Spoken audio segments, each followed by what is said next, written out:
안녕하세요. 오늘은 한국사회와 혐오라는 제목으로 이야기를 나눠보도록 하겠습니다. 한국사회가 자유를 추구하는 사회라는 전제하에 굉장히 중요하게 해결돼야 될 혐오라는 문제가 잘 해결되고 있는지 생각해 봅시다. 혐오 이슈를 얘기하면 가장 많이 등장하고 익숙한 것이 동성애이기 때문에 동성애를 예를 들어서 얘기해 볼게요. 동성애자 인권이 존중돼야 된다. 동성애의 생각과 취향이 우리의 생각이 틀렸다고 할지라도 그들은 그런 생각과 취향을 가질 수 있는 권리가 있기 때문에 존중돼야 된다. 이게 동성애 인권에 대한 거예요. 우리가 동성애에 대해서 계도의 대상으로 삼거나 잘못되었다고 규정하고 공격해서는 안 된다 라고 하는 것이 동성애 혐오하면 안 된다는 얘기예요. 이 사회가 완전히 자유가 구현된 사회가 아니기 때문에 이 소수자의 취향과 생각이 드러났을 때 차별과 혐오의 대상이 될 수 있으니 이들의 사생활을 보호해줘야 된다라고 하는 게 사생활 보호에 대한 부분이에요. 여기에 대한 개념은 우리가 어느 정도 잡혀 있죠.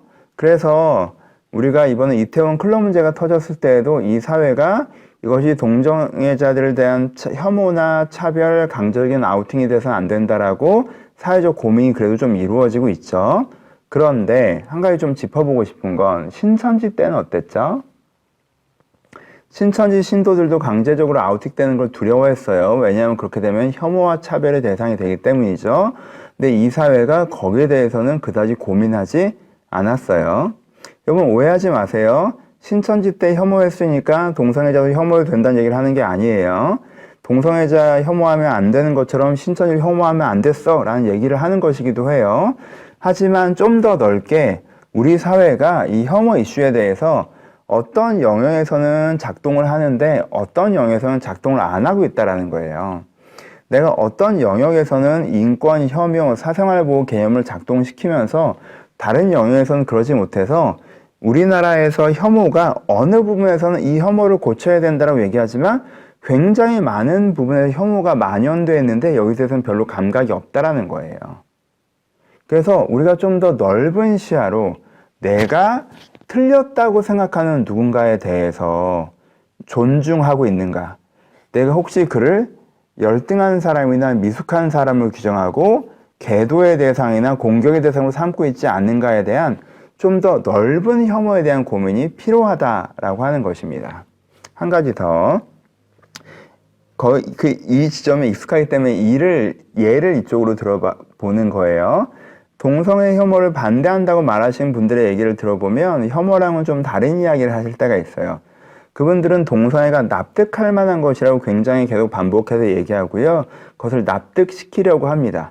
그래서 납득하지 못하는 사람을 미숙하거나 잘못된 사람을 규정하고 공격하거나 계도의 대상으로 삼기도 해요. 그분들은 때때로 내 생각을 납득하지 못하면 나를 혐오하는 것이라고 주장하십니다. 여러분 이런 논리가 틀려요.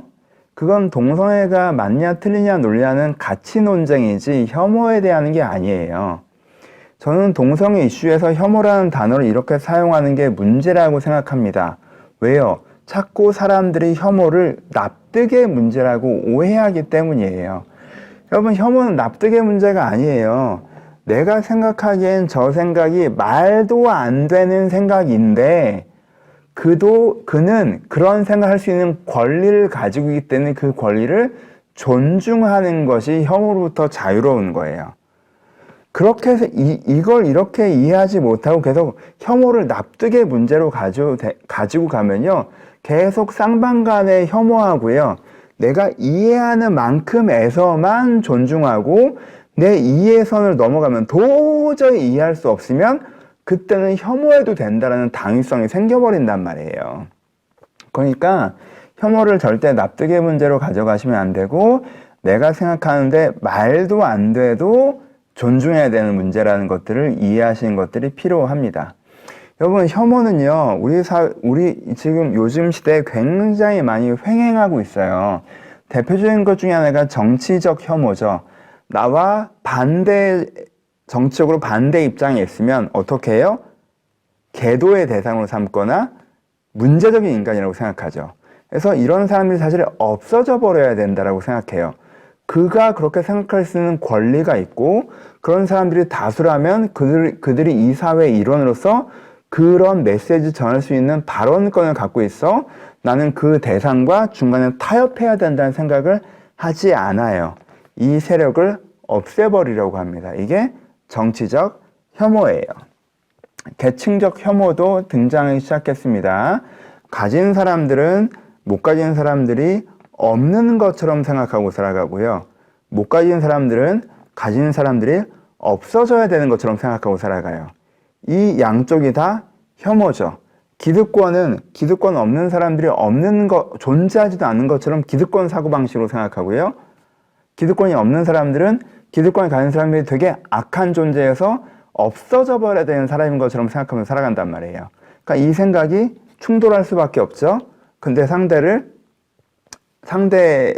존중하지 않고 내 생각이 네 생각이 틀렸지만 존중한다가 없이 상대방이 틀렸고 계도의 대상이나 사라져버려야 되는 대상이라고 생각하죠.